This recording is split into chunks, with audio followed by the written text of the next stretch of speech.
Hey, তুমি কি good পাগল to হয়ে see গেছো? you. এই ঝড় বৃষ্টির রাতে বৃদ্ধাশ্রম থেকে চলে আসার মানে কি? আজকে সকালেই মাত্র তোমাকে সেখানে রেখে এলাম। আর এসেছো ভালো কথা, বাসায় না এসে এই বাগানে দাঁড়িয়ে আছো কেন? একটানা কথাগুলো বলে গেলাম বাবাকে উদ্দেশ্য করে। বাবা আমার কথায় কর্ণপাত না করে উল্টো দিকে হাঁটা শুরু করলো। আমি পেছন থেকে বললাম, আবার কোথায় যাচ্ছ?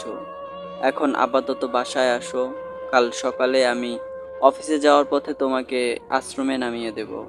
বাবা থামলো না, যেতে যেতে শুধু বলল, আমি ফিরে আসবো, আমার আরো অনেক কাজ বাকি আছে।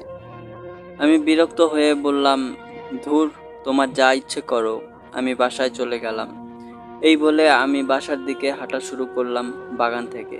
আমার নাম ফজলে রাব্বি, আমার স্ত্রী শায়লা। দুজনেই চাকরিজীবী হওয়ায় বাবার খেয়াল রাখার মতো কেউ নেই বাড়িতে। মা মারা গেছে কয়েক বছর আগে।